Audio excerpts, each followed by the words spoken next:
Quel serait le mercato idéal du LOSC pour cet été? Les Dogs ont déjà bien avancé sur leur marché, en recrutant notamment le vétéran Olivier Giroud pour son attaque, Félix Correa et Marius Brøhm pour les ailes, Nathan Ngoy pour sa défense centrale et le gardien Arnaud Baudard qui arriverait comme doublure. Mais on sait qu'il y a encore des mouvements à venir, avec notamment des départs importants, Lucas Chevalier qui devrait s'engager avec le Paris Saint-Germain, un joueur très important dans le vestiaire, sur le terrain, qui rapportait beaucoup de points au LOSC. Il faut donc pouvoir le remplacer. On sait que l'enveloppe ne sera pas illimitée pour le président Olivier Létang. Moi j'ai une suggestion pour ce poste, ça peut être un pari parce que c'est pas forcément un gardien qui a une grande expérience en professionnel, mais depuis pas mal de temps, il attend son heure au Benfica, c'est Samuel Soares. C'est un gardien qui a montré de très belles choses avec l'équipe réserve et aussi avec le Portugal U21 lors du dernier Euro. Seulement un but encaissé en 4 matchs, et ce qui est un avantage pour lui, c'est son jeu au pied. Il a d'ailleurs fait parler de lui avec l'équipe B de Benfica en inscrivant un but directement depuis sa surface. Mais moi je suis convaincu qu'il faut lui donner sa chance et le LOSC serait l'équipe idéale pour pleinement lancer sa carrière en pro. Au poste de latéral gauche, il y a un besoin vital de recruter quelqu'un. Gudmundsson s'est envolé vers Leeds, Mitchell Baker s'est fait les croisés avec l'Atalanta et ne reviendra pas,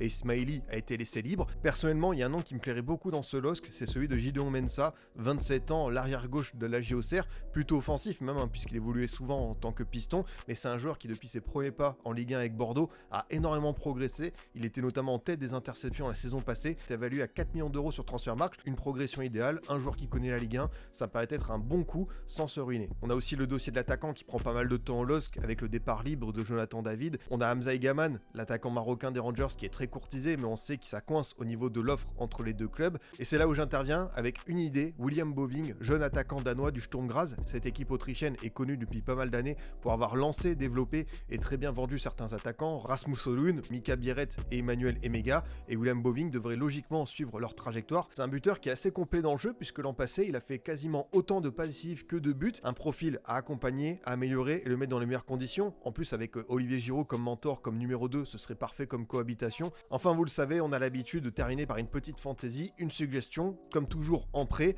de la part d'un gros club, avec Fabio Vieira d'Arsenal. Il sort d'un prêt, un retour à Porto qui s'est pas très bien passé la saison passée, et je me dis que ça pourrait être un profil intéressant à relancer. En plus Fabio Vieira peut évoluer aussi sur un côté un peu plus reculé. Je pense que ça arrangerait tout le monde, histoire que Fabio Vieira relance sa carrière et que le LOSC dispose d'un milieu de terrain offensif supplémentaire. N'hésite pas à me dire toi en commentaire quelles seraient tes pistes idéales pour le mercato lillois, et moi je te dis à très vite pour d'autres contenus foot.